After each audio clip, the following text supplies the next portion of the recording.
eclipse drifted silently through the void of space, its hull scarred from countless battles. Inside, Captain Kael Draven, the most feared human warrior in the galaxy, stood in the dimly lit command center. His piercing blue eyes scanned the holographic map of the Zorathian Empire, the alien race that had been waging war against humanity for decades.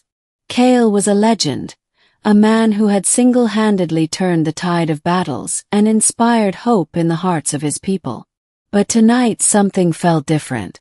"Captain," his first officer, Lieutenant Mira Voss, approached him, her voice tense.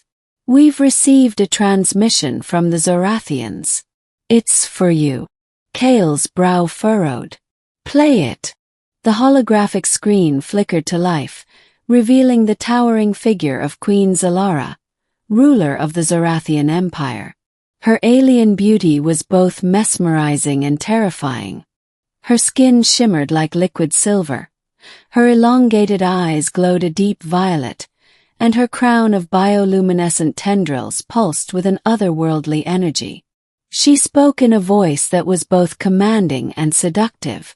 "Captain Kael Draven," she began, her words dripping with authority. "You have proven yourself to be a formidable adversary. Your victories against my forces have not gone unnoticed. But the time has come for this war to end. I demand your surrender, not to my empire but to me. You will come to my throne world, Zorath Prime, and submit yourself to my will.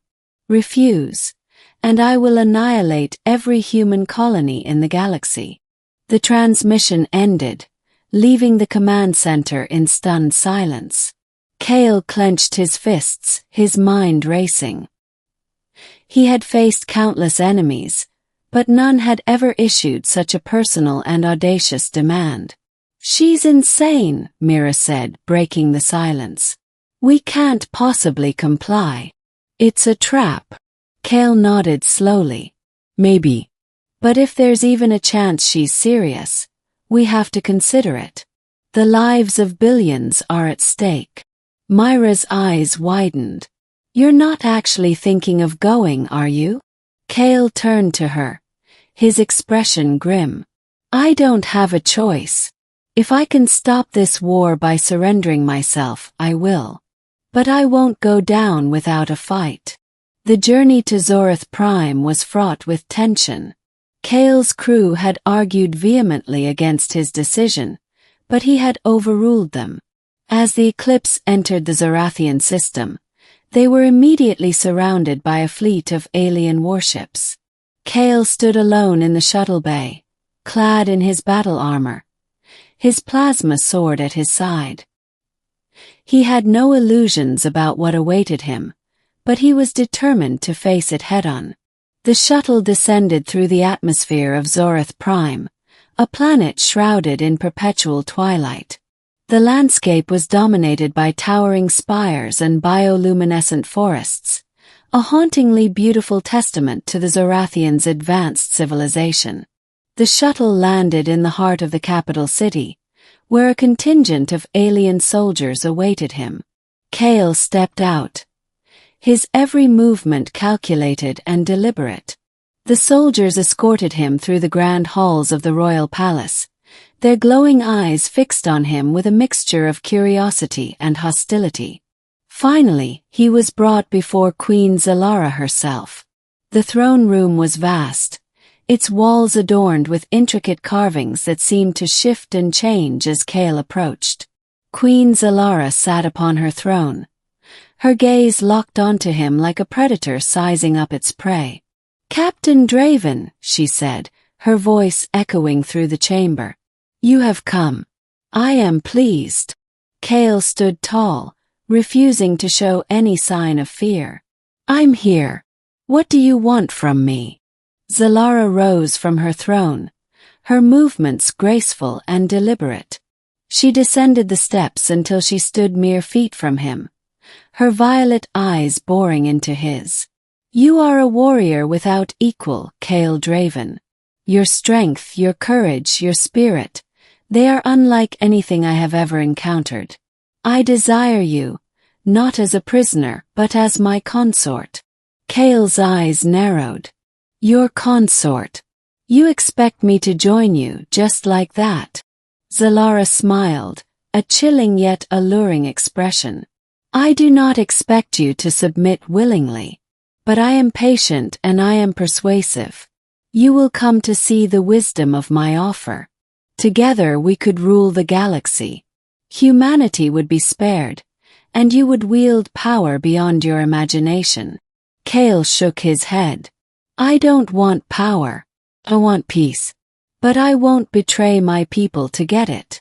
Xalara's smile faded, replaced by a look of cold determination. Then you leave me no choice. She raised her hand, and the room was suddenly filled with a blinding light. Kael felt a strange force envelop him, pulling him into darkness. When Kael awoke, he found himself in a luxurious chamber, his armor and weapons gone. The walls were made of a translucent material that pulsed with soft light, and the air was filled with a faint, sweet scent. He tried to stand, but his body felt heavy, as if weighed down by an invisible force. The door slid open, and Queen Xalara entered, now dressed in an elegant gown that shimmered like starlight. She approached him, her expression unreadable. Where am I? Kael demanded, his voice strained. You are in my private quarters, Xalara replied. A place where no one can disturb us. You will remain here until you accept your new role. Kael glared at her. I'll never join you. Xalara's eyes softened, and for a moment, she seemed almost vulnerable. You do not understand, Kael. I have watched you for so long, studied your every move. You are more than a warrior. You are a symbol of hope, of resilience. I admire you. And I believe that together we could create something extraordinary. Kael's resolve wavered, but only for a moment. You can't force me to feel something I don't. Xalara sighed.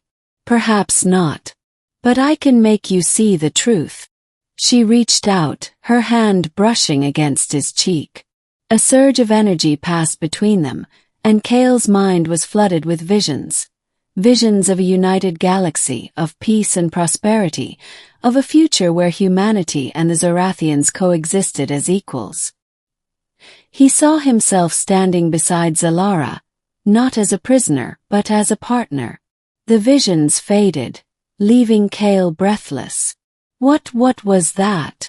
A glimpse of what could be, Xalara said softly. If you choose to embrace it. Kael's mind raced. He had spent his entire life fighting, but for the first time he saw a path to something greater. Yet the thought of abandoning his people filled him with guilt. I need time, he said finally. Xalara nodded. Take all the time you need. But know this, Kael Draven, you are mine. And I will not let you go. Days turned into weeks, and Kael found himself torn between his loyalty to humanity and the growing connection he felt with Xalara.